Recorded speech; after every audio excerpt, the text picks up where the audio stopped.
Anggi.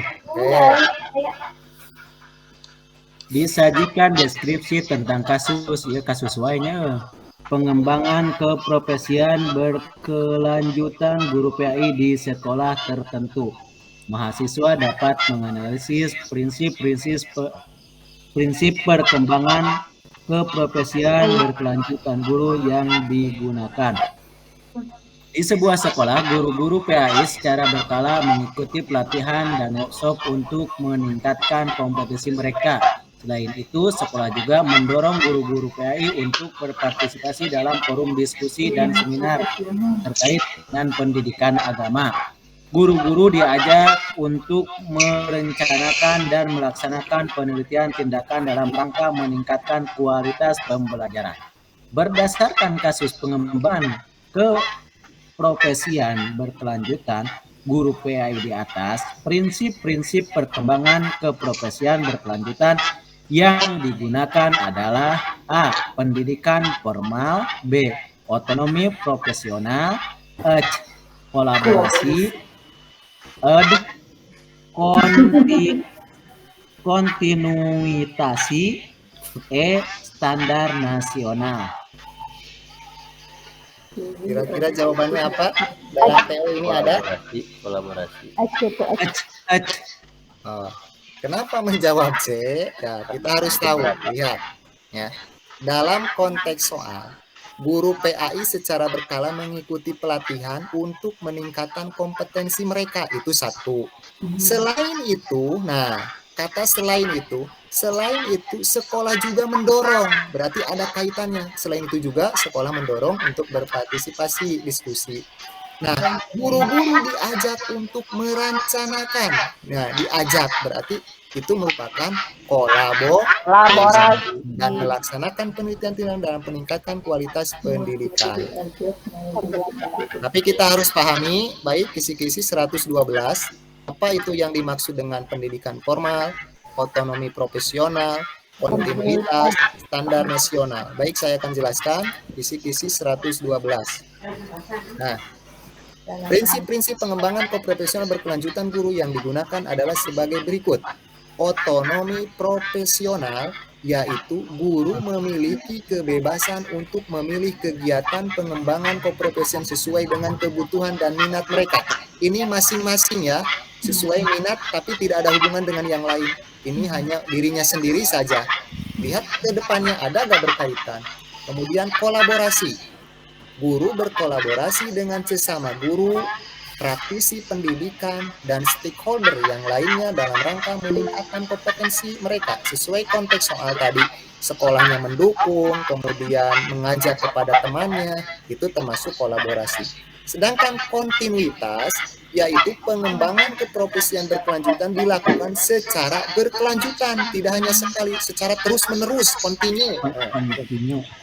Sedangkan standar nasional itu yaitu pengembangan keprofesian berkelanjutan harus mengacu pada standar nasional pendidikan. Jadi ini ada acuan nanti di dalam pertanyaannya itu berdasarkan standar nasional pendidikan. Nah, yang ini hanya minatnya itu sendiri, lihat ke sananya ada nggak berkaitan, nggak sekolah mendukung, tidak. Kalau tidak ada mendukung, kemudian tidak ada yang mengajak, berarti cukup otonomi profesional. Kalau ini selain dirinya untuk mengetahui itu, sekolah juga mendukung, lihat. Sekolah mendukung untuk meningkatkan kompetensi mereka. Berarti prinsip-prinsip tersebut penting untuk diterapkan dalam pengembangan keprofesian berkelanjutan guru agar dapat berjalan secara efektif dan efisien. Nah, di sini ada contohnya. Lebih detail, otonomi profesional menekan sesuatu yang terbaik bagi dirinya, mengembangkan kompetensi guru. Nah, ini sudah dijelaskan tadi. Lanjut ya. Lanjut. Baik. Pokoknya kolaborasi lihat. Tuh, Bu Dede mengangkat. Oh ya, silakan, ada yang ditanyakan. Sok Bu Dede, kunaon? Kayak untuk kartos mana ditaroskeun? Ini kepijit ku bocah. Oh, baik, lanjut. Lanjut Pak, lanjut. Silakan.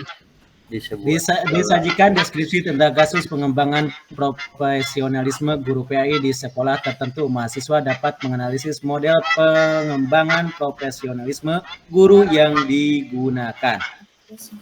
Di sebuah sekolah, guru-guru PAI terlibat dalam program pengembangan profesionalisme yang meliputi 3 tahap. Tahap pertama adalah pelatihan intensif tentang strategi pembelajaran inovatif. Tahap kedua adalah kolaborasi antar guru untuk merancang kurikulum yang lebih relevan dengan kebutuhan siswa. Tahap ketiga adalah pengamatan dan refleksi terhadap praktik pembelajaran rekan sejawat. Berdasarkan kasus pengembangan profesionalisme guru PAI di atas, model pengembangan profesionalisme guru yang digunakan adalah A. Model pengembangan instruksional. B. Model kolaboratif. C. Model refleksi praktik. D. Model pendidikan formal. E. Model mandiri. Jawabannya apa? Silakan. B. Baik. Kolaboratif. Ini ya Kolaboratif. soal program pengembangan profesional itu meliputi 3 tahap. Ingat, kalau ada lebih dari 1, tentunya itu membutuhkan kolaborasi dengan yang lain. Ya, kalau sendiri itu tadi proporsional, yang profesional pokoknya itu. Kalau lebih dari 3, nah tahap pertama pelatihan insentif. Inovatifnya ada, dimiliki. Kemudian yang kedua kolaborasi ya antara guru untuk merancang kurikulum. Kemudian yang ketiga pengamatan dan refleksi. Pengamatan itu memerlukan, di sini ada rekan sejawat, berarti memerlukan bantuan orang lain ya. Berarti jawabannya ini adalah kolaborasi. Nah, selain itu kita harus pahami apa itu model pengembangan. 100 berapa persen? 113 ya? 13. Nah, lihat, ini langsung saja. Model pengembangan profesional lainnya dapat diterapkan dalam kasus di atas, yaitu ini, model pengembangan instruksional. Itu memerlukan pengetahuan keterampilan dalam hal pembelajaran berfokus pada peningkatan pengetahuan untuk dirinya sendiri ya, ini. Kemudian refleksi praktik. Pengembangan profesional yang fokus peningkatan kemampuan guru dan menurunkan dengan menganalisis praktik pembelajaran mereka sendiri, sama. Kemudian model pendidikan formal ya seperti S2, S3 melanjutkan sekolah itu merupakan model pendidikan formal resmi ya. S3 melanjutkan kuliah itu. Kemudian model mandiri ya jelas ini tanpa bantuan orang lain ya. Jadi jawaban yang paling tepat adalah B. Sekali lagi, kalau instruksional itu sendiri hanya menggunakan instruktur, kalau refleksi praktik itu sendiri merefleksikan hasilnya. Pendidikan formal itu seperti kita melanjutkan sekolah ke S2, ke S3 gitu. Kemudian model mandiri itu sendiri. Sedangkan di sini adalah 3 tahap. Tahap pertamanya saat ini, tahap keduanya kolaborasi, dan tahap ketiga itu memerlukan praktik pembelajaran terhadap rekan sejawat. Berarti jawaban yang paling tepat itu adalah B. Bisa dipahami? Model kooperatif. Insya Allah. Baik, Lanjut. saya habiskan. Yo, lanjut Pak. Silakan. 14 ya. Seorang guru PAI diskusi terbuka tentang berbagai pandangan agama terkait dengan suatu isu kontroversial. Guru tersebut memberikan kesempatan kepada siswa untuk berbagi pandangan dari berbagai agama yang ada di kelas. Guru juga mengajak siswa untuk menghormati perbedaan pendapat dan bersikap saling menghargai dalam diskusi tersebut. Berdasarkan hasil aktivitas guru dalam kelas di atas, nilai-nilai moderasi beragama yang diaplikasikan oleh guru adalah D. Agama kunci, intoleran, salah, kritik, saling menghormati,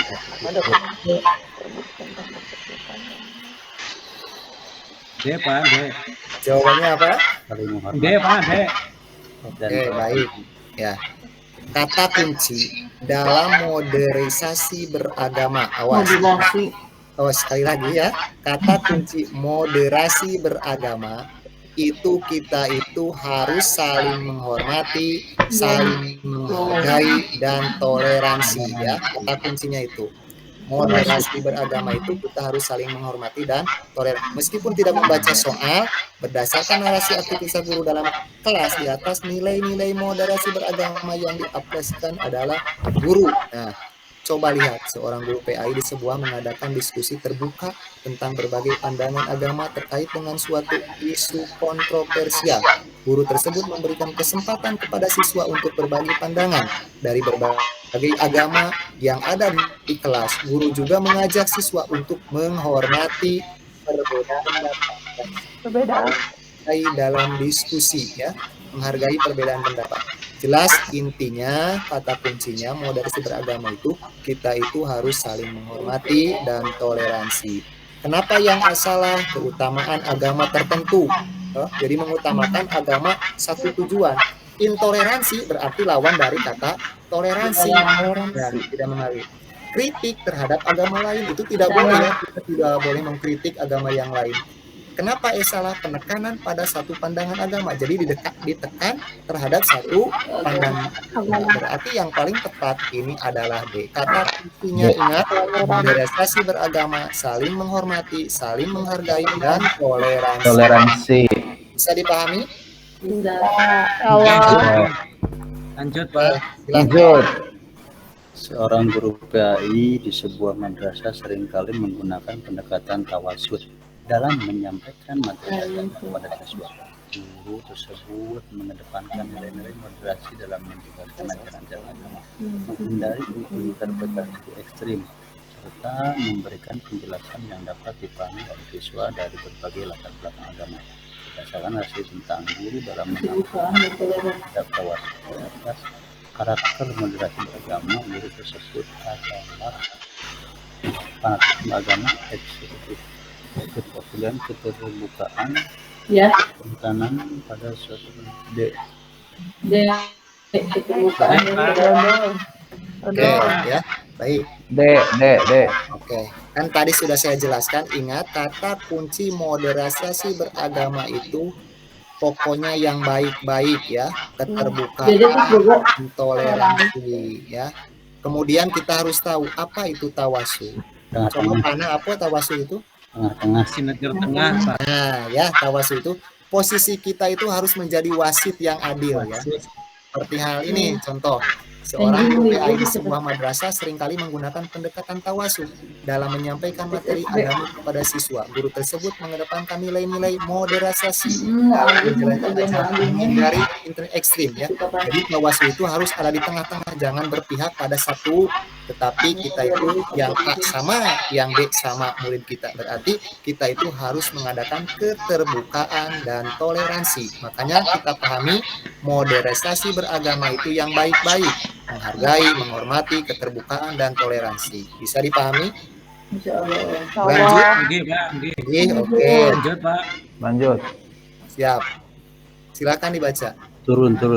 Di Astagfirullah. sebuah sekolah, guru-guru PAI terlibat dalam program peningkatan profesionalitas yang meliputi pelatihan berkelanjutan, monitoring oleh guru senior, observasi pembelajaran oleh rekan sejawat, serta partisipasi dalam komunitas pembelajaran profesional. Selain itu, guru-guru diajak untuk merancang dan melaksanakan penelitian tindakan guna meningkatkan kualitas pembelajaran. Berdasarkan deskripsi tentang peningkatan profesionalitas guru PAI di atas, strategi peningkatan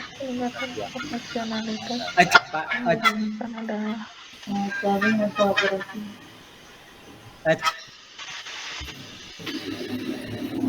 Ya, silakan dijawab Bapak.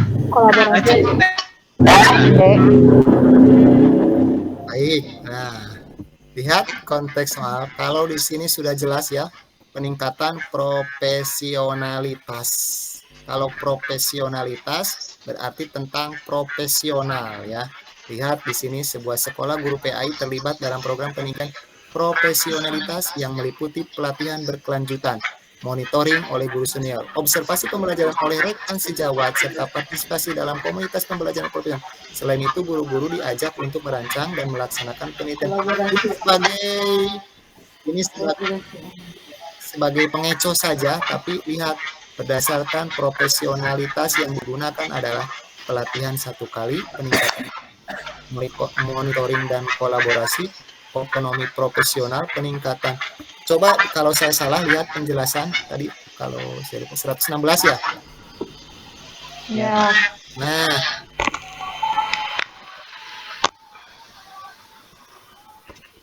lihat. Apa? Palihan Lihat, apa? Bos. 15, nomor 15. Oh, iya. 15. Panon geus teu bener. Ya maaf. Baik, nah lihat pelatihan berkelanjutan ya. Itu guru-guru PAI pelatihan secara berkala untuk meningkatkan pengetahuan dan keterampilan mereka. Nah, sedangkan guru senior dibimbing oleh guru yang lebih berpengalaman. Observasi, nah apa? Oh, pembelajaran teman sejawat guru. Nah, itu mengamati bersama teman sejawat. Partisipasi dan komunitas, itu guru PAI bergabung dengan komunitas belajar yang sering berbagi pengalaman.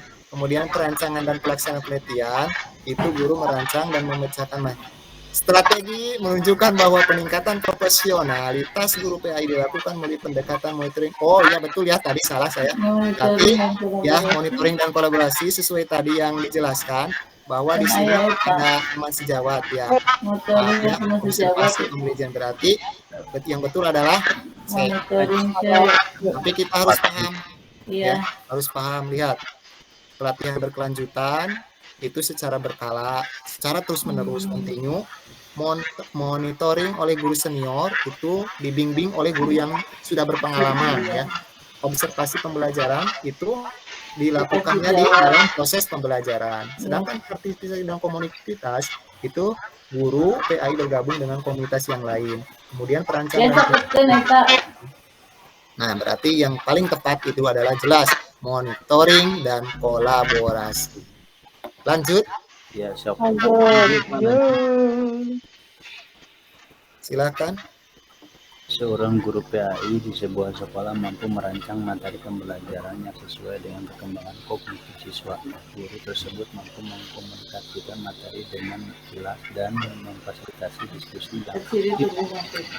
Selain itu, guru juga memiliki kemampuan dalam membangun hubungan empati dengan siswa, sehingga siswa merasa nyaman untuk bertanya dan berinteraksi. Berdasarkan kasus di atas, kompetensi guru PAI yang dievaluasi dalam pembelajaran adalah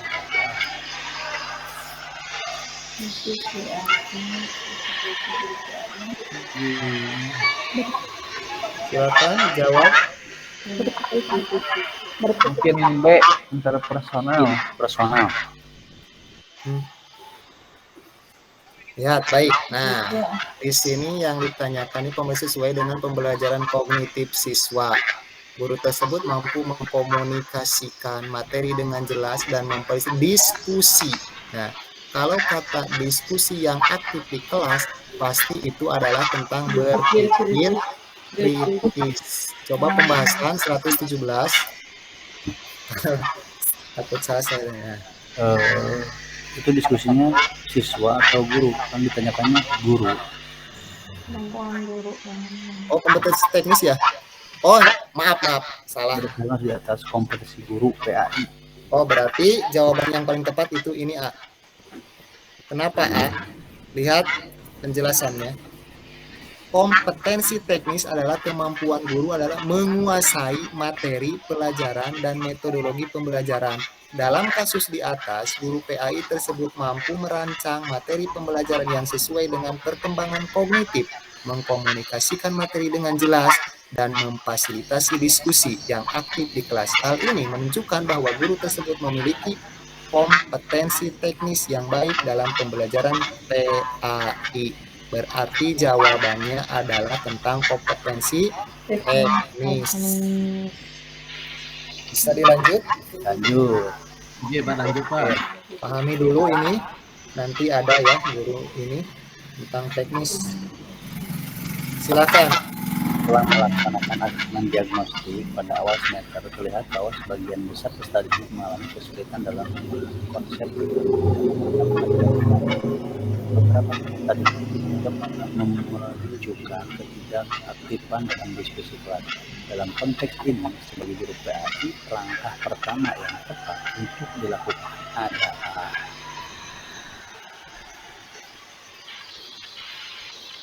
Silakan jawab.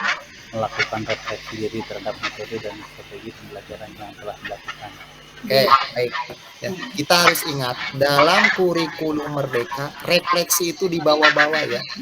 Jadi lihat kata kunci refleksi, ada nggak refleksi? Tidak ada. Berarti melakukan refleksi diri terhadap metode dan strategi pembelajaran yang telah dilakukan. Ya, coba ke soal. Setelah melaksanakan asesmen diagnostik pada awal semester, terlihat bahwa sebagian besar peserta didik mengalami kesulitan dalam memahami konsep tertentu dalam mata pelajaran PAI. Beberapa peserta didik juga menunjukkan ketidakaktifan dalam diskusi. Dalam konteks ini sebagai guru PAI, langkah pertama yang untuk dilakukan adalah kita itu harus bisa melihat, merefleksikan apa yang salah dari metode ini. Kemudian strategi apa untuk lebih supaya peserta didik itu lebih meningkat dalam keaktifannya. Berarti jawaban yang paling tepat adalah D. Ingat kata kuncinya kurikulum Merdeka pasti ada yang berkaitan dengan refleksi. Jadi ngarefleksikan setelah pembelajaran. Lanjut. Oke, Pak Anwar, 20 Pak Soleh, silakan. Disajikan studi kasus atau data informasi terkait dengan mobilitas guru di lingkungan madrasah. Mahasiswa dapat mengambil kesimpulan tentang etos kerja guru. Di sebuah madrasah, sebagian besar guru telah bekerja selama lebih dari 10 tahun. Meskipun mereka telah diberikan gaji yang sesuai dan beberapa tunjangan, guru-guru tersebut tetap konsisten dalam memberikan pengajaran terbaik kepada siswa. Mereka sering mengambil inisiatif untuk mengadakan kegiatan ekstrakurikuler dan memberikan bimbingan kepada siswa di luar jam pelajaran. Meskipun tuntutan pekerjaan cukup tinggi, guru-guru ini tetap berdedikasi dan tidak menunjukkan tanda-tanda keengganan dalam menjalankan tugasnya. Berdasarkan studi kasus di atas, kesimpulan yang dapat diambil tentang etos kerja guru di lingkungan madrasah adalah A. Guru-guru di madrasah tersebut tidak memiliki dedikasi yang tinggi terhadap pekerjaan. B. Guru-guru di madrasah tersebut hanya bekerja karena gaji dan tunjangan yang diberikan. C. Guru-guru di madrasah tersebut menunjukkan loyalitas dan komitmen terhadap tugas dan tanggung jawab mereka. D. Guru-guru di madrasah tersebut lebih fokus pada kegiatan ekstrakurikuler daripada pelajaran pekerjaan inti. E. Guru-guru di madrasah tersebut bekerja dengan malas dan kurang antusias. Jawabannya C. Oke, baik. Terima kasih. Yang A, kenapa salah? Karena ini guru tersebut tidak memiliki dedikasi. Padahal kenyataannya ini guru itu memberikan dedikasinya bagus di sini ya, antusias, inisiatifnya juga ada. Itu yang salah, berlawanan dengan konteks soal. Kenapa B salah? Karena ini gaji, meskipun kita ingin gaji, tapi jangan dibawa-bawa ya. Jangan terlalu jujur ya. Jadi tingkatkan kinerja kita. Kemudian D, ini dengan ekstrakurikuler, padahal ini tidak ada hubungannya dengan ekstrakurikuler. Kemudian kurang antusias, malas, padahal guru tersebut sangat bagus mendukung. Nah, jadi jawaban yang paling tepat, ingat, guru itu harus menunjukkan loyalitas kerja kita. Kemudian tugas, meskipun misalkan dalam TKP ya, meskipun dalam soal itu mementingkan keluarga sama rapat, ya pilih rapat dulu, nanti keluarga ya. Jadi pentingkan dulu loyalitas kerja kita, meskipun kenyataannya tidak seperti itu. Nah, tinggal berapa soal lagi? Satu lagi ya? Satu lagi. Jadi diharapkan untuk besok ya, insya Allah kalau kita telah menguasai kisi-kisi ini, insya Allah besok itu tidak akan lama ya, tidak akan lama karena kita telah mengetahui kunci-kunci tersebut untuk menjawab jawaban ini. Kemudian kita harus pahami kisi-kisi soal yang telah disampaikan berdasarkan jawaban. Ternyata saya lihat dari beberapa soal yang telah saya dapatkan, itu sama persis jawabannya. Cuma yang tadinya ini di C, jawaban yang benar, kadang-kadang itu disimpan di A. Ya. Hanya 1-2 soal saja yang berbeda. Itu melihat kisi-kisi dari 2022 itu hampir sama, tetapi jawabannya hanya dikecoh. Kadang-kadang ada yang kecuali, kadang-kadang ada yang benar. Makanya besok kita lihat saja, insya Allah besok tidak akan lama. Insya Allah besok kita bahas, ini terlalu malam ya Pak Latif, sampai 10:30. Cukup atau terlalu malam Pak Latif? Acan. Oh, maksimal jam 10 berarti kita target. Malam minggu. Oh iya, malam minggu. Berarti kita target besok kalau bisa minimal kita 60 soal satu malam. Kenapa? Karena itu akan cepat. Gambaran sudah ada, pemahaman sudah ada, karena sudah dijelaskan seperti yang ini. Oke, Ya. baik, lanjut. Ya, jadi sok Boleh. Siap. Siap, Siar ada Pak. kekarat kudang. Ayo. Besti cepetan. Seorang guru di sebuah madrasah selalu tiba tepat waktu untuk mengajar dan mengajar dengan penuh dedikasi. Guru ini memberikan perhatian khusus terhadap perkembangan karakter siswa, selalu mengutamakan nilai-nilai moral dalam setiap pelajaran. Selain itu, guru ini menjaga integritas profesionalisme dalam berinteraksi dengan siswa, rekan kerja, dan orang tua siswa. Guru tersebut juga memiliki keterlibatan aktif dalam kegiatan ekstrakurikuler dan upaya pengembangan madrasah. Berdasarkan studi kasus di atas, guru tersebut menjalankan tanggung jawabnya sesuai dengan A. Kode Etik Guru Indonesia, B.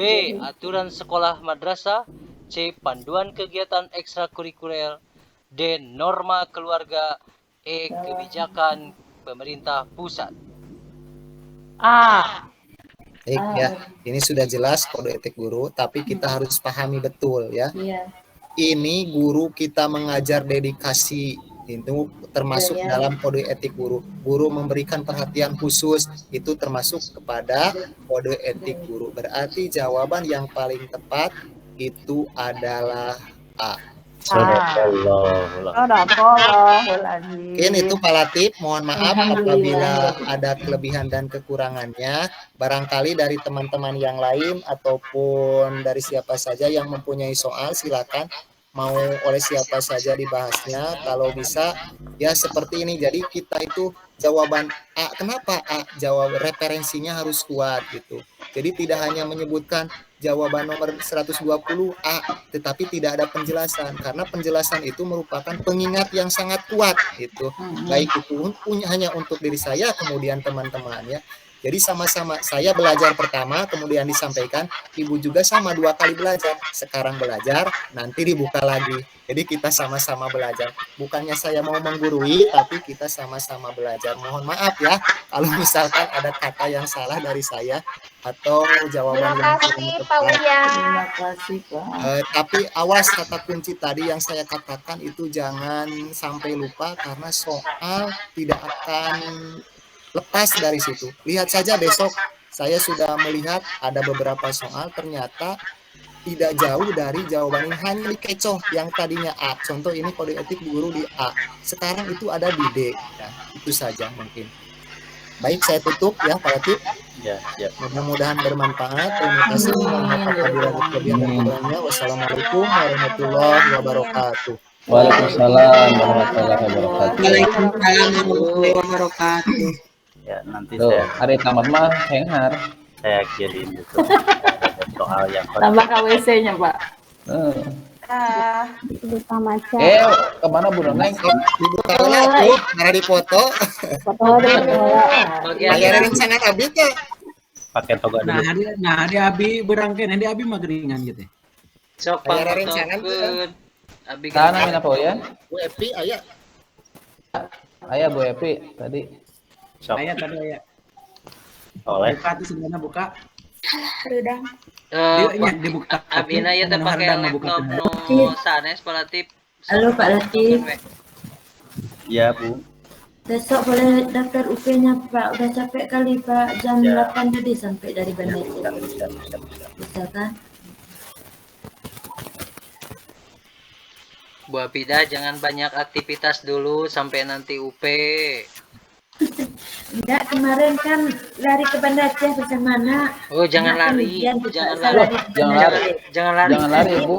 Pakai mobil Tadi kan aja. pulang pakai kereta, Motor. pakai Honda. Oh iya, nah bagus. Gusti Kirain lari. Enggak. Dari jam 8 dari Banda Aceh sampai kemari jam 8 juga jam 8 malam. Sok pangmotokeun Pak Latif ah. Iya, nu abi laptopna beda. Hoyong. Apa untuk Saraya? nggak bisa aku mah. Tetiasa moto. Nu Panwar. Bulia. Kumaha carana? Jadi murid ini ya. Apa tuh? Sekolah di meter ampun ya. Pak Nur apa tuh lain kali? Ayo pangmotokeun ayo. Padahal bunda, padahal bunda nangantu kali gara-gara Pak Nur nggak jadi Sok lagi. Bu Epi pangmotokeun Bu Epi abi pakai eta pakai laptop bedain. 1, 2, 3. Kedap.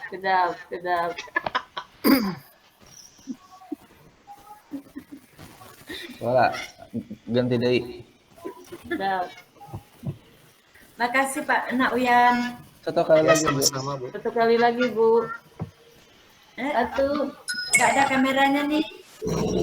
Wah, Pak Ana lagi di mana, Pak Ana? Abi nuju di Jogja, Pak. Bukan di Alhamdulillah.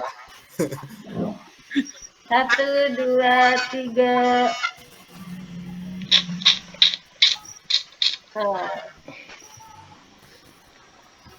Silakan Pak Ana dipimpin doa supaya mendapat bertahan. ayat tadi. Tekengin pakai metode keliling aja kan. Tapi kalau kayak fokus dari seri. Alhamdulillahirabbil alamin. Ar-Rahman. apa kegiatan kita, Pak Latif? Silakan Pak Ana berdoa. Istirahat dulu, Bu. Oke, paratur majelis aja Pak Nak.